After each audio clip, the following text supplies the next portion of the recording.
Bonjour tout le monde et merci d'être là pour ce talk de Silo Platform Engineering. C'est la première fois qu'on fait ce talk-là. J'espère que ça va bien se passer, mais j'espère que vous serez indulgents et que ça va vous plaire. Allez, on peut commencer par se présenter, non? Oui, alors je me présente rapidement, je m'appelle Sébastien Blanc, je suis développeur advocate chez Ivan. C'est une boîte qui fait de l'infra manager, l'infra de data manager, voilà. Et comme j'aime toujours dire, moi, mon rôle, c'est de rendre les développeurs heureux. À toi, Horatio. J'ai un rôle semblable. Moi, je m'occupe de la team de Frel chez OVH Cloud. On est un cloud provider, on est les plus grands cloud providers européens. Et Oh. mon boulot, c'est aussi ça, c'est rendre les développeurs, et non pas que les développeurs, aussi les DevOps, les sysadmins et même les platform engineering, qui on va parler aujourd'hui, qu'est-ce que c'est, plus heureux. Bon, allez, on peut partir. On va voyager dans le temps. On commence à être vieux, Sévi et moi, et on Ouais. aime bien raconter des histoires de l'époque où on a commencé l'informatique. Une époque que les plus jeunes parmi nous n'avaient pas connue. Presque, ouais, quand Internet était jeune et quand les dinosaures, non, peut-être pas les dinosaures, mais presque. Ouais. C'était l'époque où les ordinateurs tournaient sur Windows 95 avec des gros disques durs d'une centaine de mégas. Ouais, c'était trop bien. Et les lecteurs de disquettes. Il y avait encore des mainframes, c'était plus moderne que les mainframes des années 60, mais bon, c'est constante dans l'informatique. Par contre, il commençait à avoir aussi plein de salles serveurs avec plein de serveurs bare metal.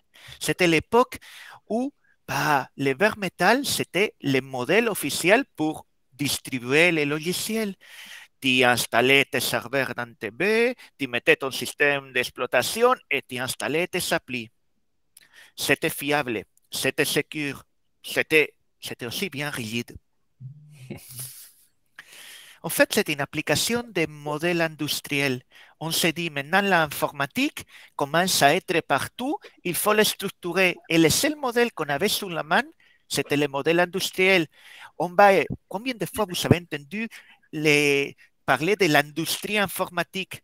À l'époque, c'était ça, c'était essayer de mettre une chaussure à notre métier qui n'était pas du tout adapté pour le métier. Mais à Ouais, l'époque, ça semblait aller. ouais, ouais. Et on est très content d'avoir trouvé cette image de Cendrillon. Pour ceux qui auraient Oui, reconnu. Ouais, ouais. Ouais. basiquement, on a décidé de construire avec le même paradigme qu'autres industries et on a créé des murs, on a créé des silos.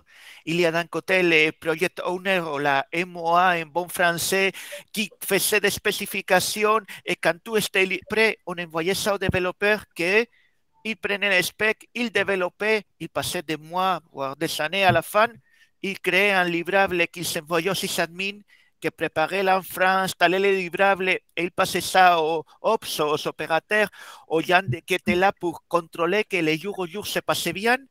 Basiquement, on séparait les préoccupations de chacun, on mettait entre silos et on faisait des murs énormes pour empêcher de passer d'un côté à l'autre. Et on Mm. ajoutait des procédures, de la hiérarchie, de la politique corporate, des trucs qu'on aime bien. Ah ouais, trop bien. Le tooling, voilà. Parce Alors, que, voilà, ouais, il faut parler un peu de tooling, comment ça s'est passé à l'époque. Donc, alors là, ce que vous voyez, c'est une image qu'on a trouvée sur Google Images, hein, mais ça reflète bien la réalité. Moi, mon premier taf, mon premier fixe en prod, c'était un Eclipse qui tournait sur la machine de prod. Et attends, un on Eclipse, buildait elle tournait dessus, donc c'était une machine, c'était la machine de prod. Et je me rappelle, j'étais stagiaire, hein, et il fallait que je fasse un fixe. Mon manager, il fait bah, tu ouvres l'Eclipse là, tu ouvres la classe. Je me rappelle, c'était la classe login.java. J'avais un fixe à faire au niveau de je sais pas trop quoi. Je compilais dans Eclipse et après, j'allais prendre le point classe et je faisais un drag and drop sur le serveur d'application. C'était un conteneur de servlet, c'était Resin pour ceux qui connaissent. Donc, c'est pas une caricature. Et par la suite, j'ai continué à faire des projets un peu comme ça où on buildait. Le premier gros projet que j'ai fait pour une grosse boîte d'assurance, le build était fait dans l'IDE encore, hein, sur la machine. Et on mettait ça sur le WAR, non, Earfile, on mettait ça sur un dossier partagé. On envoyait un mail aux ops, enfin à l'ops, parce qu'il n'y en avait qu'un. pour une grosse boîte. Hein. Et on croisait les doigts et on passait le week-end à essayer de faire marcher le truc parce que ça ne marchait pas, bien sûr. Mais ça me rappelle tellement aussi des expériences qu'il y a eu dans une petite banque où tu Ouais. récupérais les 25 ou les 30 bibliothèques de dépendance à la mano dans les Et sites oui, web de bibliothèques et tu mettais dans le bon répertoire. Et en fait, ça ne pouvait pas changer tant que tu n'avais pas l'outillage qui allait avec. Il pouvait avoir des théories qui disent que ce n'est pas la meilleure façon, mais le changement quelque part est devenu réalité quand l'outillage a commencé à se développer. L'outillage a permis de changer tous les paradigmes. voilà, tout à fait. Et sans enfin, ça n'a pas été évident hein, parce que les gens ont peur du changement et au niveau de l'outillage, ça peut créer de grosses frayeurs. On peut parler rapidement de qui c'est, vas-y dans le chat, qui c'est qui a fait du clear case moi, j'ai fait du. moi, j'ai fait. Enfin, alors, moi, j'ai eu de la chance. J'ai fait du CVS et du Subversion. Et après, je suis revenu à du clear case. Et franchement, la première fois que j'ai fait un commit, je crois, mais sans exagérer, ça m'a pris la journée parce que c'était un truc de fou. Mais bon, plutôt que de copier des fichiers, on Et avait avoir des répertoires avec les répertoires de décembre 2000, les répertoires de janvier 2003. Ouais. Et petite anecdote, j'ai travaillé avec une personne qui imprimait les codes sources des deux versions et qui se mettait sur une table et qui comparait comme ça. C'était la même boîte d'assurance où je travaillais. Et à côté, c'était le support. Et il y avait un mec, il avait les grosses loupes avec une grande lampe. Il imprimait, lui, des fichiers XML. Il découpait les tags et il les recollait avec de la colle. C'est des vraies histoires, ça. C'est pas pour Blague à exagérer. part, quand j'ai fait l'entretien d'embauche pour entrer dans une petite banque mutualiste que je ne les nommerai pas, un des exercices, c'était comparer des listes énormes de colonnes pour voir les différences parce que c'était censé aider à trouver les différences dans ton code. Et on avait une page complète à 4 avec des colonnes et il fallait trouver les différences en le moins de temps possible. Donc oui, Ouais, les ouais. codes sources, les outils de code source ont vraiment changé la façon comment on développait, mais ce n'était pas les seuls, non? Non, non, c'était pas le seul. Et dans cette boîte-là, ah oui, on en reviendra après, mais je reviendrai après. Builder. Donc, on est passé de builder. Ah non. Alors, moi, je buildais sur Eclipse, mais toi, tu me disais tout à l'heure, non, mais moi, je le buildais Ah avec oui. Javac. Ah, moi, j'ai commencé en buildant avec Javac, quoi. Javac, ouais, Tu ouais. faisais Javac, tu tapais à la main tous les fichiers sources que tu voulais, les tirer classe path. Et j'ai commencé comme ça. Quand j'ai commencé à builder avec Eclipse, c'était déjà une avancée. On est avancé. Et Mais après, c'était pas évident. et d'un coup, il y a Ant qui est arrivé, qui, lui, faisait du Javac, mais pour nous, quoi. Bon, on avait un petit peu d'XML à écrire. Il fallait créer un dossier où il fallait quand même aller chercher ses jars soi-même sur SourceForge, sur Apache. Et il fallait tous les mettre en espérant que c'était les bonnes versions. Et après, en Ant, on me disait, regarde, tu peux mettre tout ça sur le ClassPass. Et après, il y a Ivy qui est arrivé et que c'était lui qui l'a déclaré dans les XML de Ant et c'était lui qui allait chercher les bibliothèques. C'était mon premier outil de gestion de dépendance. Et, C'était énorme déjà. ouais. Et puis, il y a Maven qui est arrivé. Maven, avec sa magie noire, ça reste parfois un peu de la magie noire, mais ça a vraiment J'avoue été. que Ça a vraiment été un game changer. Et je me rappelle encore mon équipe quand on a voulu introduire Maven. C'était, mais c'est quoi ça? Comment ça ils ne voulaient pas. Mais et Maven, je pense que la plupart des gens, enfin pour les développeurs Java, l'utilisent encore aujourd'hui. Ça a vraiment été un game changer. c'est encore de la magie noire pour la plupart, je parie. Et moi, en tout cas pour moi. Ah, si, j'allais. Tester, c'est douter. Hein, comme on dit. Donc, autant automatiser les tests. Mais Autant bon. automatiser nos doutes. Je suis d'accord. Automatiser nos doutes. Automatiser nos doutes. Mais en fait, c'était super les jours où on s'est dit, tiens, on peut faire passer les tests automatiquement. Je me souviens des phases de tests que tu passais la matinée à faire des tests automatiquement. Les jours où tu as pu mettre Unit, ah, il le fait pour moi. Et même des choses comme Epson ou Selenium. Tu te souviens de Selenium pour faire les tests de front? Oh là là, c'était tellement puissant, mais tellement compliqué. Je comprenais rien, moi. Ça t'ouvrait des browsers headless là et ça te faisait tourner les tests. C'était infernal. Enfin, c'était puissant, hein, mais écrire soi-même ces tests Selenium, j'en ai En des. tout cas, tous ces outils qu'on a vus, c'était des changements de paradigme. Oui, Mais tout à fait. Oui. Là, tu parles de Hudson, Jenkins. Moi, j'ai commencé avec Continuum, qui était un projet qui allait avec Maven. C'était la première fois qu'on pouvait automatiser le build. Au lieu de lancer le Maven sur sa machine, on avait un serveur qui faisait le build. C'était vraiment une révolution. Et du coup, on n'envoyait plus le WAR au type qui mettait en prod. On faisait la compilation automatiquement. Tout à fait. Et le monitoring, je me souviens quand on a commencé à faire, quand je suis rentré dans la banque, il y avait des écrans avec une lumière verte ou rouge. Rouge, le serveur était tombé. Vert, ça marchait. Il n'y avait aucune façon de savoir l'état de ta machine. Et là, il y a des outils comme Nagios qui arrivent, Savix, Cacti, et tu peux commencer à voir, bah, avoir une idée de qu'est-ce qu'il se passe dans ta machine en temps réel, la charge, le nombre de connexions, des variables, et tu peux commencer à parler de monitoring. Ce n'est pas il est vivant, il est mort. Non, ça va peut-être pas très bien, la mémoire commence à déconner, il va falloir faire quelque chose. Ça aussi a complètement changé la façon, non seulement comment on administrait, mais comment on développait. On pouvait nous dire, tiens, ton appli consomme trop de mémoire ou il y a une fuite de mémoire quelque part, plutôt qu'attendre que ça se crache. Ouais. Nagios, gros souvenir, moi, c'est un de mes premiers projets. J'ai dû construire une UI pour Nagios avec Eclipse RCP. Régalade. Mais bon, c'est pas le sujet. On continue. Ah, mais voilà, c'est ça. Tous ces outils-là, ça changeait les choses. Et en même temps, ça changeait la façon comment on travaillait, ça changeait la vie, ça créait de la peur. Ouais. Parce qu'on est des humains et on a tendance à résister les changements. Ouais. Mais s'il y a bien une chose qui ne change pas, c'est qu'on utilise toujours un corps de vache. du Et bash. que malgré tout cet outillage-là, beaucoup de monde avait ses propres skis bash sur la machine. Oh bah, là, je vois tous ces pouces-là. Il faut croire que la plupart des gens sont d'accord avec nous. Tout à fait. Et j'ai demandé l'autorisation à Rémi d'utiliser ce tweet. Je fais, est-ce que je peux l'utiliser dans mes présentations? Il a fait, vas-y. Donc, Bon, et en même temps que l'outillage changeait les choses, il y avait un changement de méthodologie ou plutôt de mentalité. On va voir la différence entre mentalité et méthodologie aussi. Vas-y, Sévi. Ouais. Alors, Extreme Programming, c'est une des premières théories où on prend la collaboration entre développeurs, le respect. Enfin, je ne vais pas vous faire tout le truc, mais c'était une des premières méthodologies pour les devs qui sortait un peu de l'ordinaire depuis 99. Je me rappelle quand ça. Et donc, ça, c'était vraiment centré sur le dev.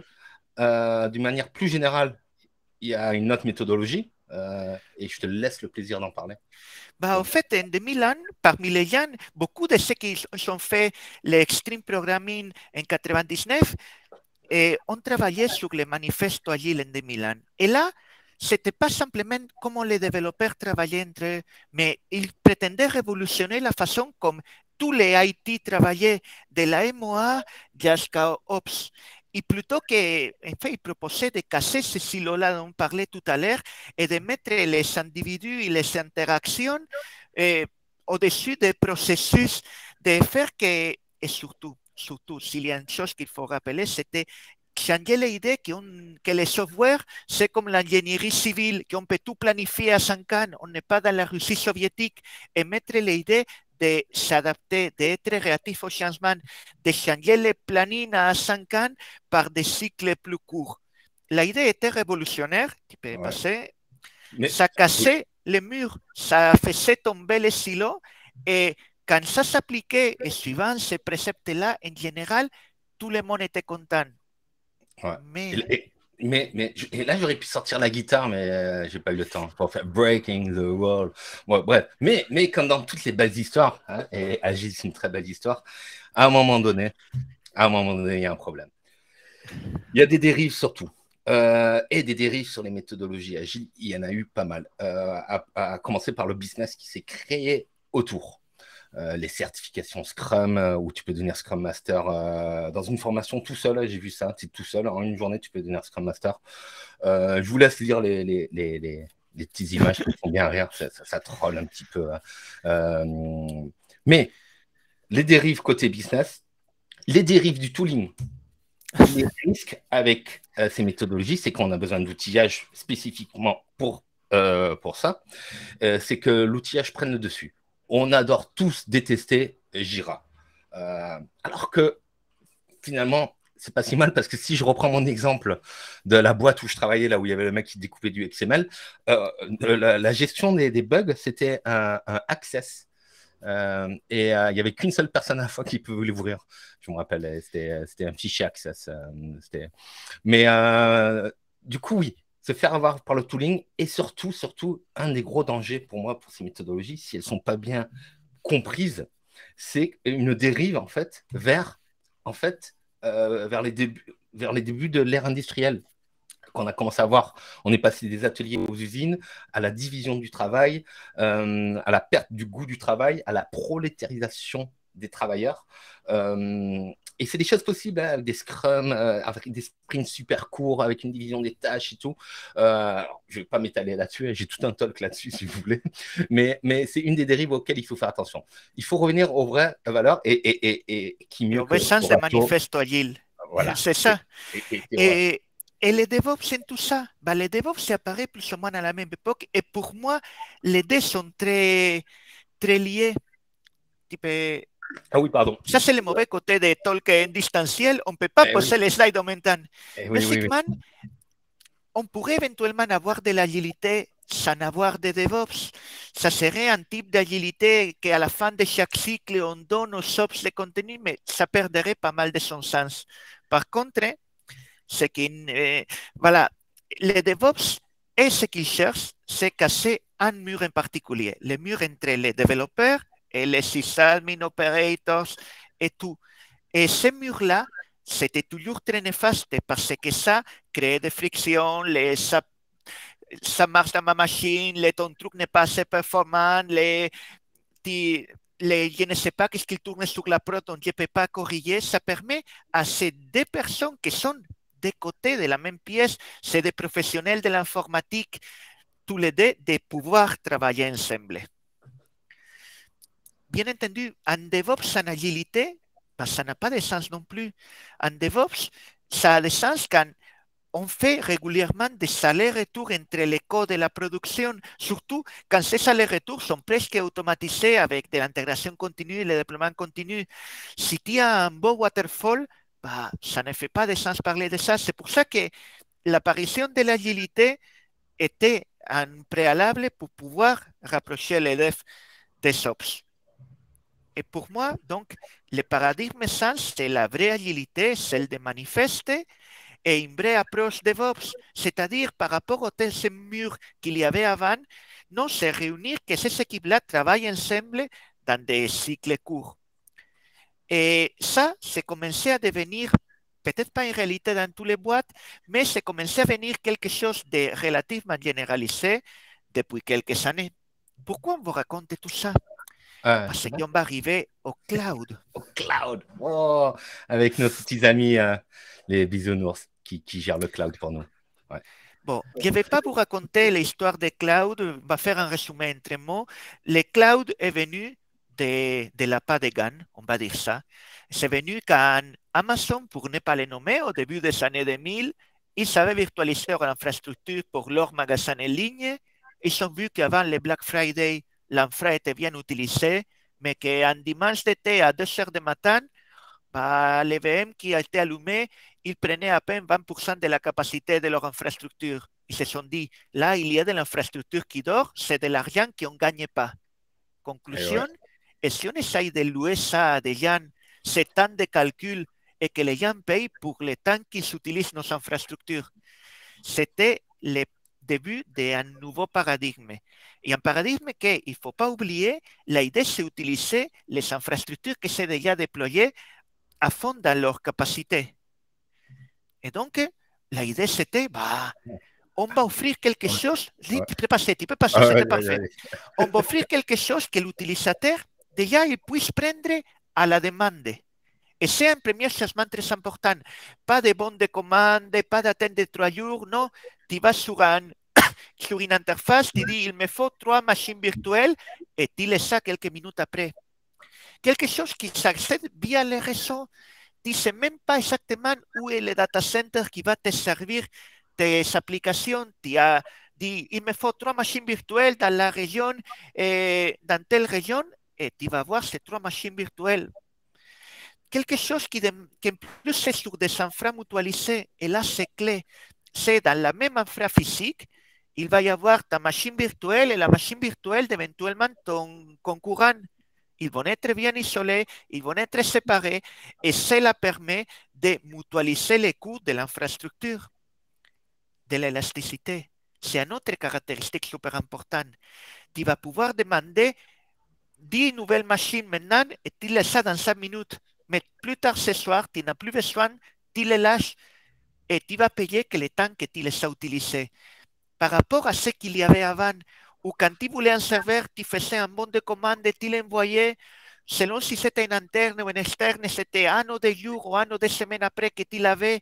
Et en plus, une fois que tu l'avais, tu t'engageais pour un mois ou une année, ça changeait complètement. Et le dernier pilier, c'était le fait que tu pouvais tout le temps mesurer ce que tu consommais et savoir comment tu allais payer ça. Et donc, cette mentalité de cloud, pour pouvoir arriver, il fallait être capable d'automatiser. Parce qu'il ne faut pas oublier que... Ah, Horatio qui est disparu, mais qui va revenir. Alors, on espère que c'est un petit.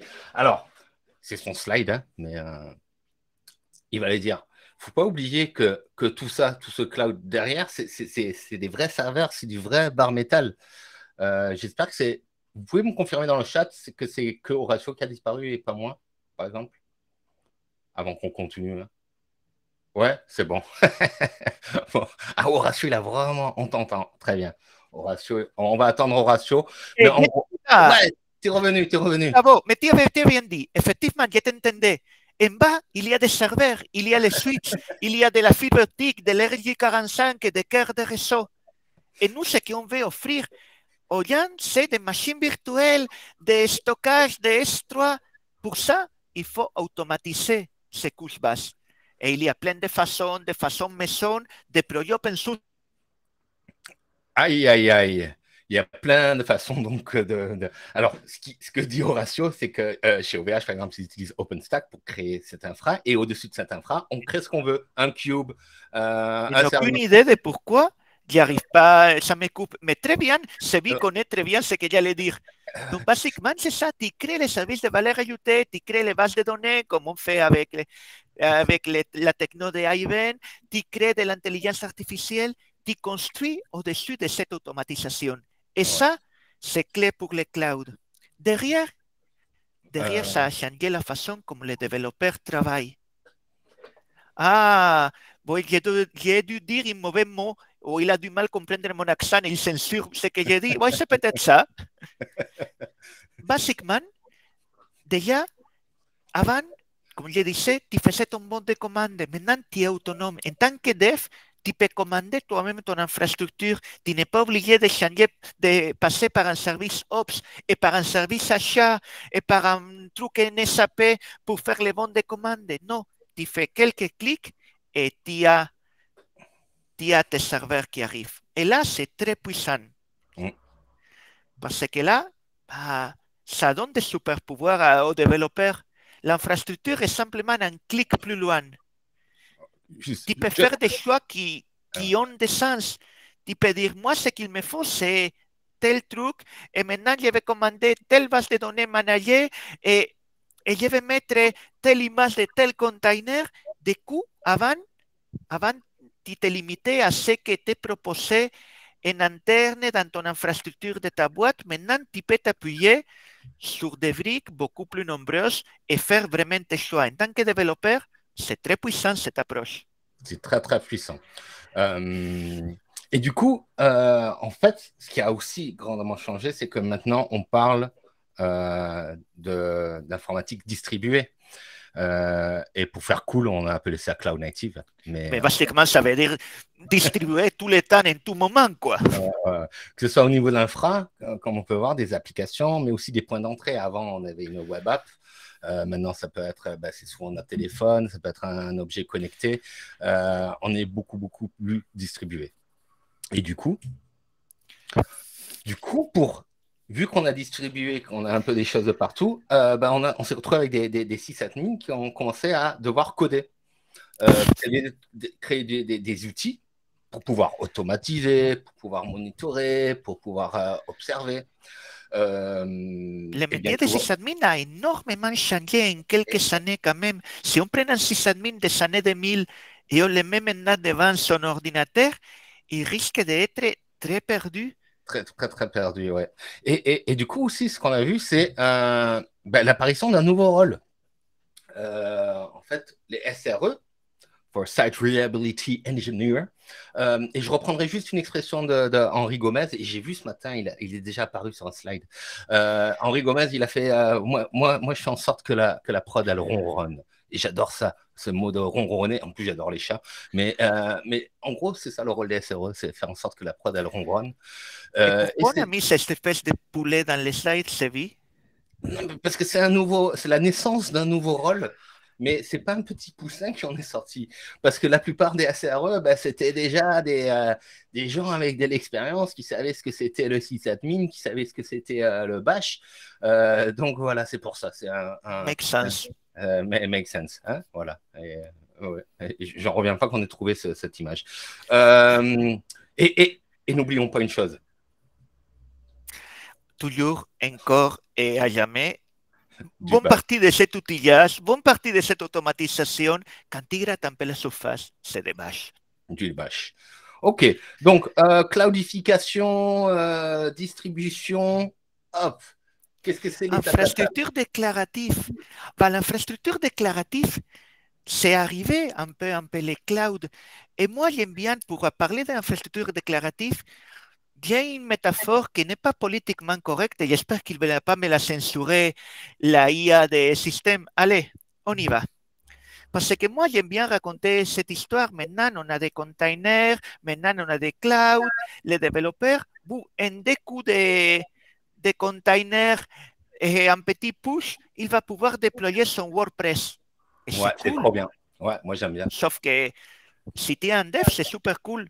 Si tu Ouais, es un sysadmin, tu passes, la vie n'est pas tellement changée. Ce qu'il y avait avant, ce n'était pas un WordPress de production. Si tu es sérieux, il va te falloir des instances pour avoir de l'autre disponibilité, un load balancer, à la base de données, tu ne vas pas la laisser dans une seule instance. Dans ce cas-là, il te faut des, mais là, il te faut synchroniser. Et qu'est-ce qu'on fait des volumes externes et comment on les backup? Je veux dire, du point de vue des devs, tout devient plus simple. Du point de vue des sysadmins, pas tellement. pas tellement. Ouais. Et ça a créé des dérives. Du point de vue des devs, il y a des paradigmes qui sont apparus avec les clouds, avec les containers. Par exemple, les microservices. Avant, on avait une grosse appli et une équipe de 40 développeurs travaillait. Il fallait se synchroniser pour être sûr de ne pas faire des modifs au mauvais moment, pour s'assurer quand est-ce qu'on peut faire une mise en production. Maintenant, on va couper ces grosses applis en 20 microservices. Et comme ça, chaque microservice, il y a un ou deux devs. Chaque microservice peut se mettre en production de façon indépendante, tu as beaucoup moins de risques de collision, chaque service peut avoir sa propre vitesse de création de nouvelles features, tout est beaucoup plus souple. Si je suis un engineering manager, j'adore ce type d'architecture. Mais pensons à notre pauvre sysadmin.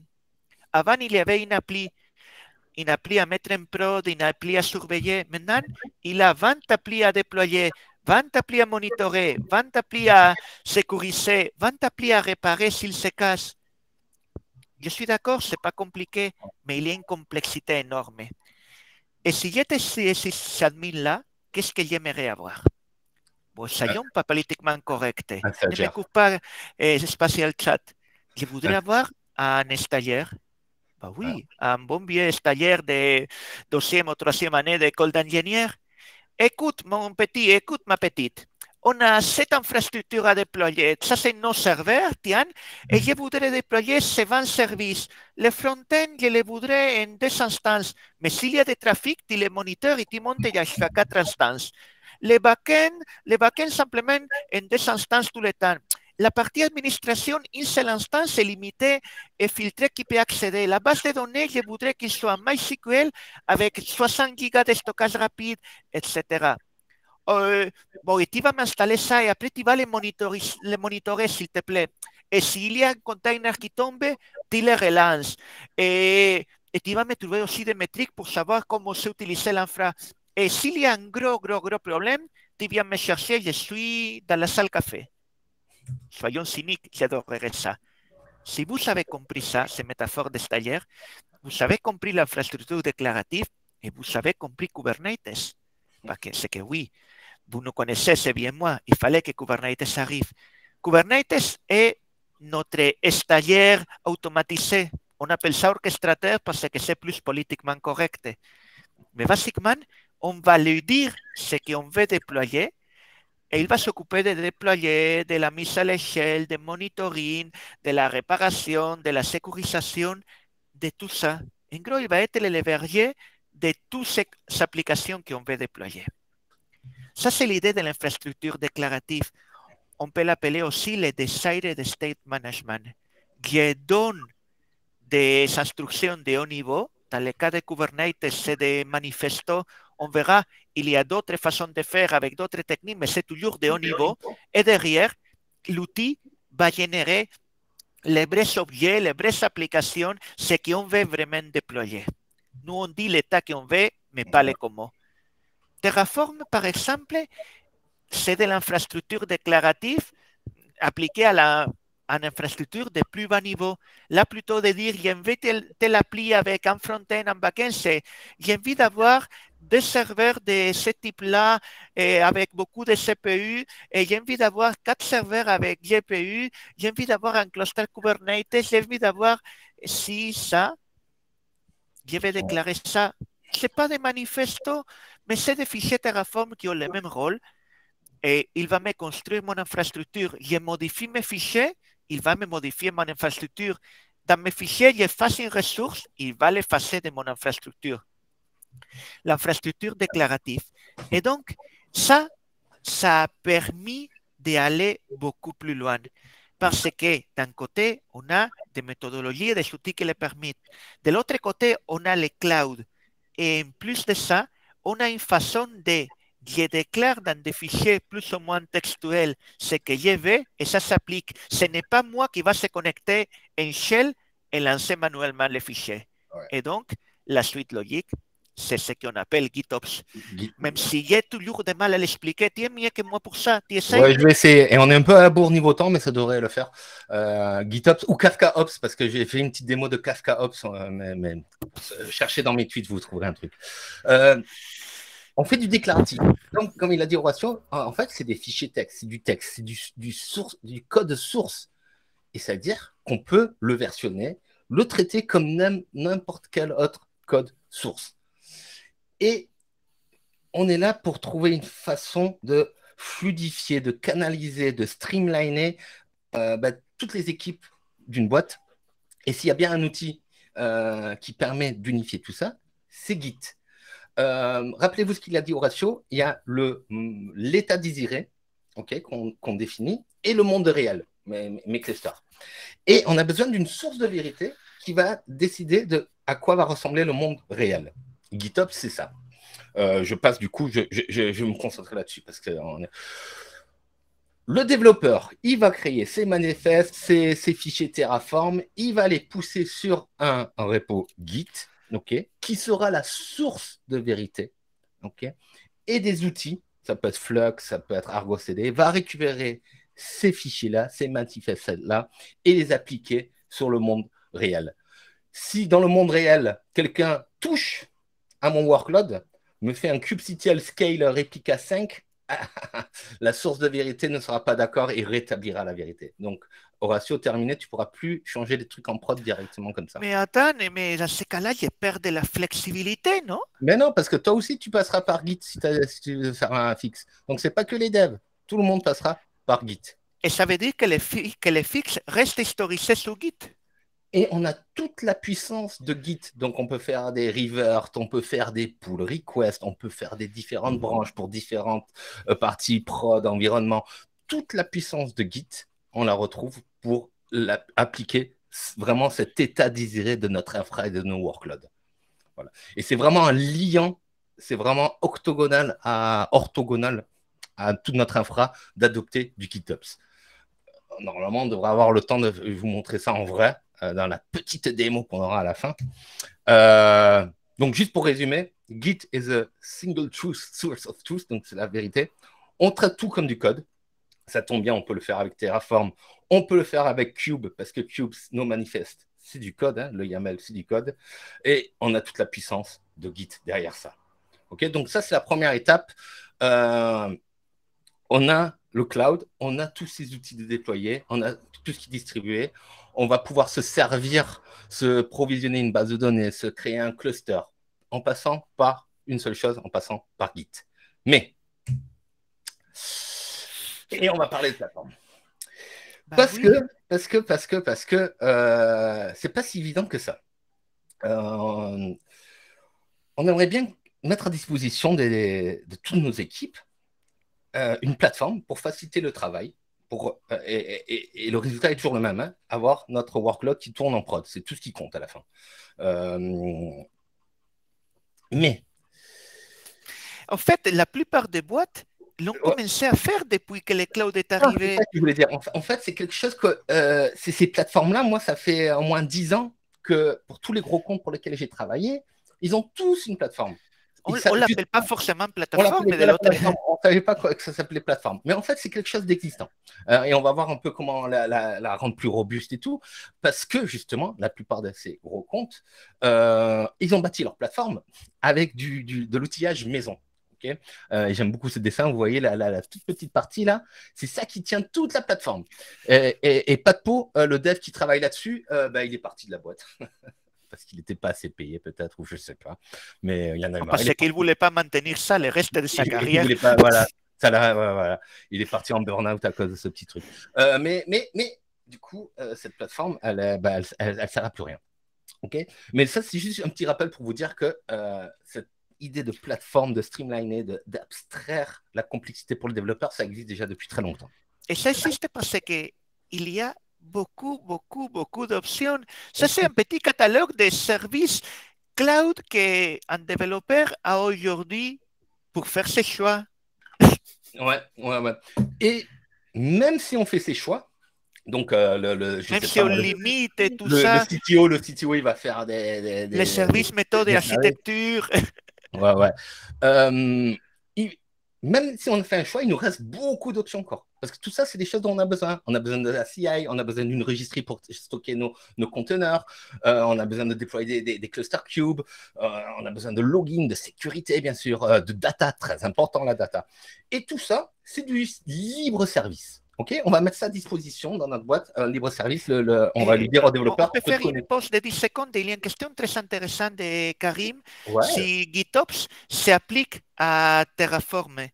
Oui, GitOps s'applique à Terraform. Oui. C'est simplement, c'est pas aussi directement. Oui, si, ça c'est aussi directement appliqué.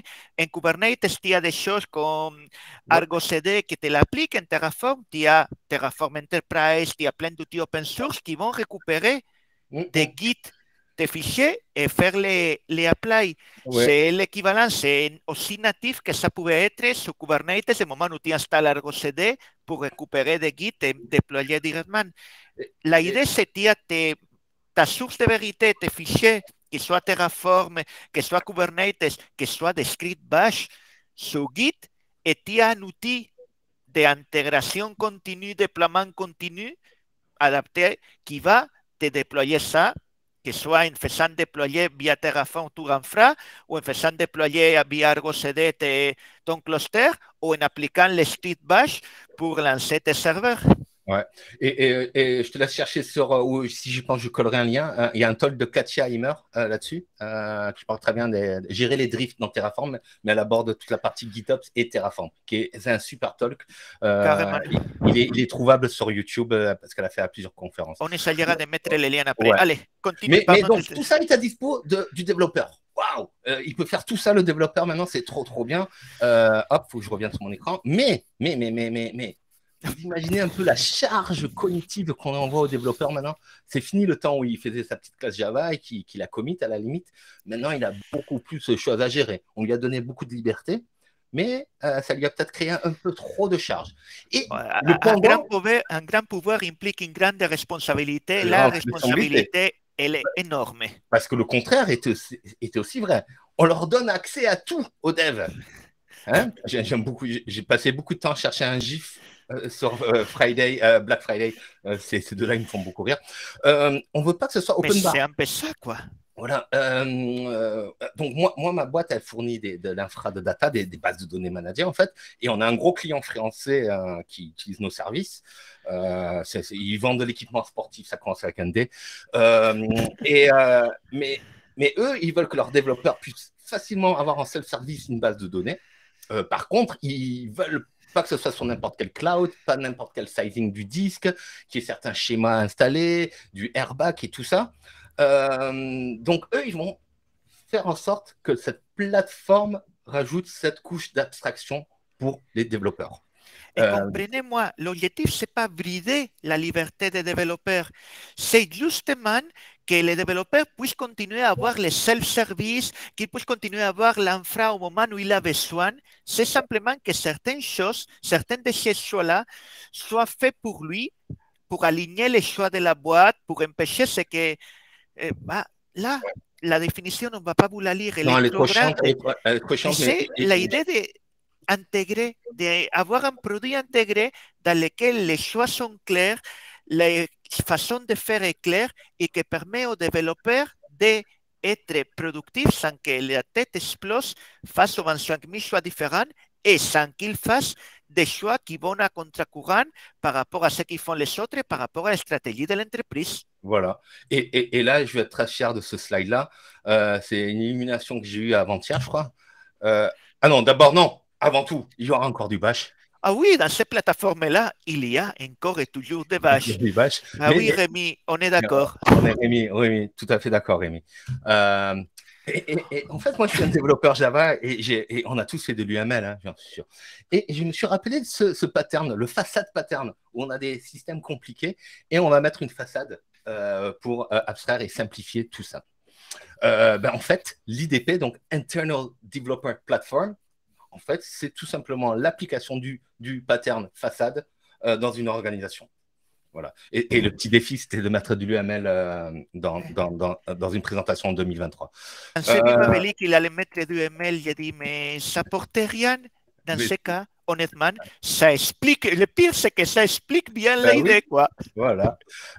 Il nous reste 7 minutes. Ça va être chaud, mais on va y arriver. Très rapidement, il faut en parler, mais ce n'est pas la partie la plus passionnante.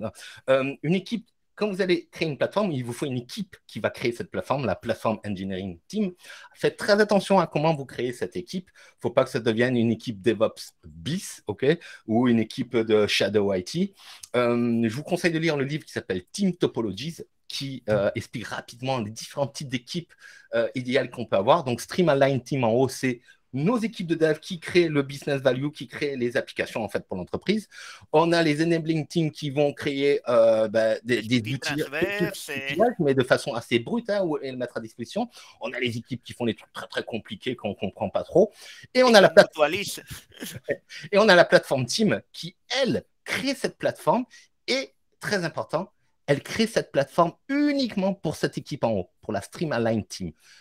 Cette équipe là-haut, c'est son client. Et c'est là la chose la plus importante dans la plateforme.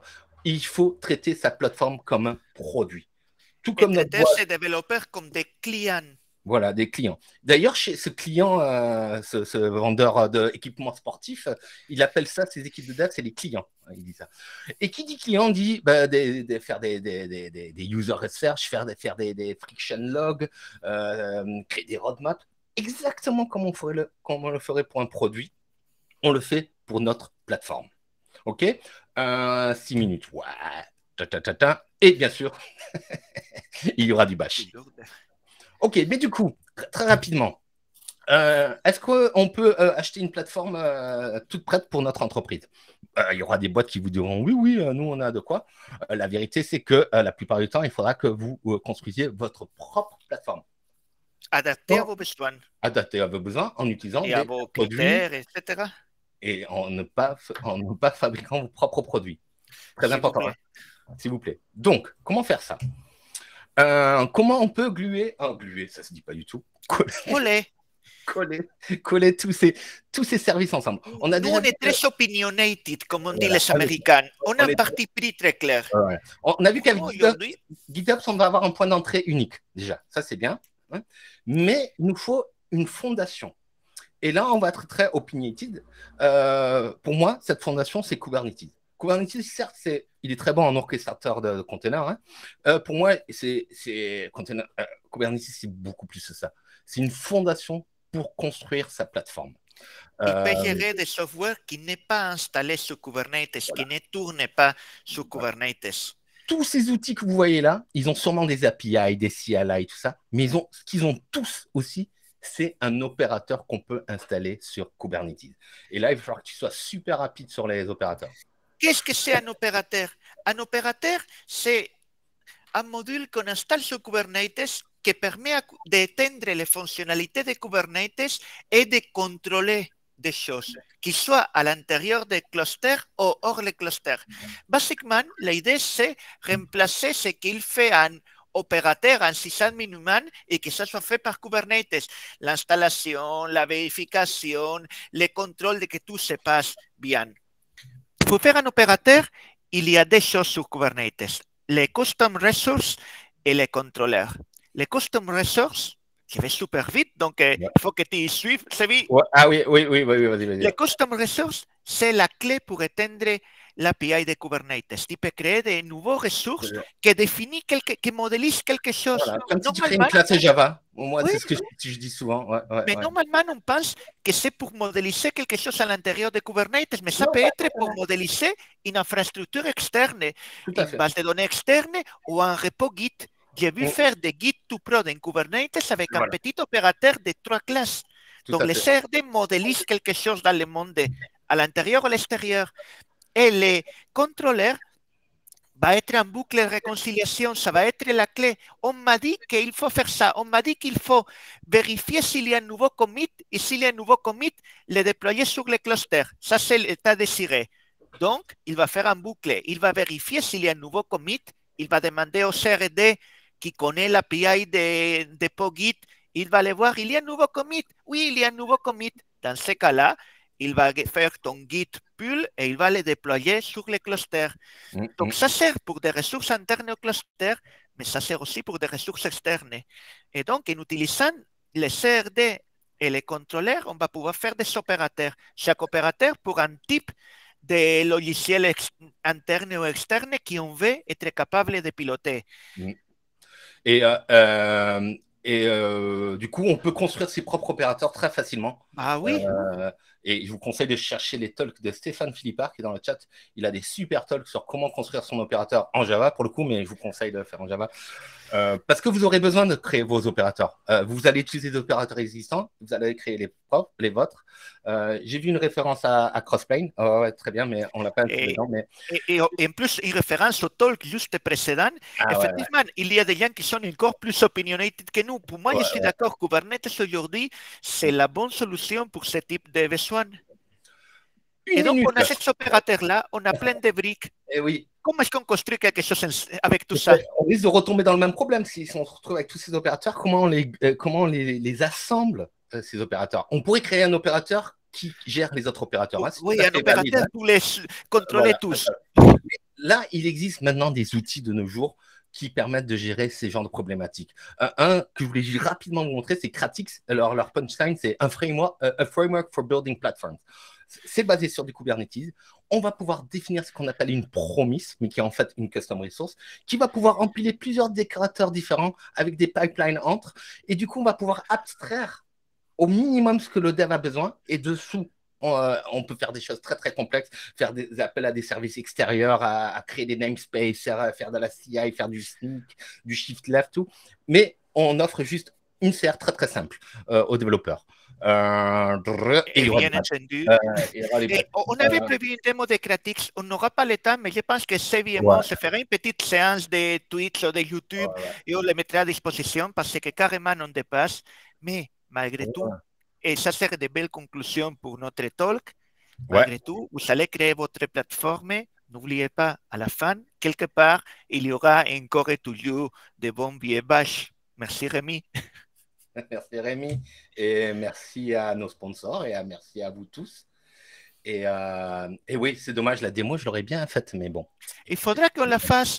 On ne va pas kidnapper. Bon, attends, si personne ne vient nous mettre dehors, on peut peut-être kidnapper 2 ou 3 minutes et tu fais la démo en loose day. Oui. Mais regarde, il n'est pas là, il n'est pas là. Fais, Il est avance. pas là, non, c'est pas vrai, c'est pas lui. Fonce, Sébi. Ça commence à Je vous mets à la porte dans 10 minutes. Ouais. Ça passe là. Allez, Sébi. J'ai besoin de 3 minutes. J'ai besoin de 3 minutes. Regardez. Alors, la petite démo, on va faire du GitOps rapidement. J'ai un repo dans lequel j'ai mes manifestes. Pour le coup, j'ai un seul manifeste. Ce manifeste, c'est un CR, en fait. Et ça, c'est pas un opérateur database du namespace CB. Donc, c'est moi qui l'ai créé. En fait, j'ai utilisé l'outil dont je vous ai parlé, Kratix, qui abstrait pour moi derrière ça. En fait, il va faire beaucoup plus que ça. Ce qu'il va faire, il va utiliser un autre opérateur, un opérateur de ma boîte, Ivan. En fait, il va créer des CR beaucoup plus longs. OK? Mais moi, je veux pas que mes équipes puissent... Je vois que ce que tu as montré, cet opérateur tout petit, ce manifeste tout petit. Ouais, c'est tout. Et parce que je veux pas que... Moi, je veux qu'ils aillent toujours sur Google Cloud, par exemple. Donc, je limite les choses et je leur mets ça à disposition. OK? Ici, j'ai mon serveur d'infra, de data. Et j'ai mon Postgres 1 qui tourne. Ça tourne très bien. C'est le seul que j'ai. Si je vais sur mon interface de GitOps, c'est du Argo CD, je vois que j'ai un Postgres ici. Très bien. Parfait. Alors, on imagine maintenant... Non, mauvais. On imagine maintenant et que je vais faire on va touch demo 2.yaml. Hop, je fais un petit cat. Hop, attendez, là, je fais du speed programming parce que hop, on va créer une nouvelle ressource. Attention, je vais faire du VI. Hop, on va dire. Je ne serai pas capable de sortir. Là, on va dire en fait pour mon équipe, si, regarde, je sais même éditer. J'ai besoin d'un MySQL, on va l'appeler 3 parce que je ne suis pas très sûr. Et là, je dis c'est du MySQL. OK. Hop, j'arrive à sortir de VI. Waouh! Là, je lui dis git add demo 2, git commit delete. Non, ça c'était le test tout à l'heure. Donc là, du coup, c'est add. Git push, pas pour origine main. Hop, attention, je push. Attention, qu'est-ce qui va se passer? On revient ici. On va lui... Alors, il est un peu lent, lui. Je vais lui demander de synchroniser à la main. Il va dire... Oh, regarde! Oh, j'ai besoin d'un SQL. OK. Il va appliquer ça sur mon cluster, ce tout petit YAML, OK, qui, derrière, en fait, va... Si on vient ici, il va me générer cette CR-là, mais il pourrait me générer plein d'autres CR. Et normalement, dans quelques instants, ici, le temps que, parce que là, ça tourne en local, le temps qu'on a, il a dit qu'on avait 10 minutes. Non, je rigole. Dans quelques, je reçois un mail. Hop, vous voyez, hop, j'ai mon MySQL qui arrive là. Et dans à peu près 2 minutes, j'aurai mon MySQL qui sera prêt à être fourni. La même chose, si je dis, en fait... Et donc, il y a toute la flexibilité, comme on disait tout à l'heure, des clouds, il y a tous les pouvoirs pour créer l'infrastructure, mais il y a moins de choix compliqués à faire. Ouais. On m'a dit que j'ai besoin de MySQL, j'utilise ça. J'ai besoin de Postgre, j'utilise ça. Et derrière la plateforme, il me fait abstraction de détails, de quel cloud provider, quelle technologie, quel plan, comment. J'ai qu'à utiliser les ressources qui sont mises à disposition, cette abstraction-là, et être efficace. Voilà, j'ai plus besoin de mon Postgres, je l'enlève de mon source control, je pousse ça. Pareil, je reviens ici, je fais un petit sync. Normalement, ça se fait automatiquement, mais normalement, il va... Là, je suis allé un peu trop vite pour lui. Est-ce que mon... Oui, j'ai poussé, j'ai supprimé mon truc. Normalement, alors il est très lent, normalement, dans quelques instants, il va dire il va voir que mon Postgres, j'en ai plus besoin. Et il va l'effacer. Ça passe par Kubernetes, mais le plus intéressant, c'est qu'au final, ça va agir sur un service qui n'a rien à voir que Kubernetes. Moi, je travaille pour cette boîte, je peux vous dire qu'il n'y a pas de cube là-dessous. À mon grand désarroi, il y a 0 cube dans ma boîte pour l'instant. Mais c'est un service externe. Mais on se sert quand même de cube comme plateforme pour créer ça. Et voilà, là, j'essaye de parler pour qui supprime mon Postgres, mais dans un petit moment, normalement, mon Postgres va disparaître parce qu'il n'existe plus on vérifie bien qu'il n'y ait plus ici dans mes manifestes. Je ne me suis pas trompé, non, il n'y a plus que démo 2 hein, que j'ai créé là tout à l'heure. On vérifie je là. pense qu'on a fait déjà les 5 minutes. Voilà, Voilà c'est ça. Vous nous croyez sur parole. Oui, c'est ça que je voulais montrer. Hein. De la même façon qu'il a paru, il va disparaître et nous, on va libérer la place. Au prochain on le comprend au montage. On fera une petite édition vidéo. Ça rend les choses plus humaines. Bah ouais, sinon c'est trop parfait. Oui, Bon, oui. Merci en tout cas à tous. Bon, merci à tous. Et ah, ça y est, elle est service. Et voilà. Attendez, hop. Non, si j'ai reçu un mail pour me dire qu'il est parti. Bon, ça va disparaître. Merci le mail à est tous. plus rapide que le gars. Merci à tous. Voilà, une bonne journée. Merci beaucoup, merci à vous. Ciao, ciao.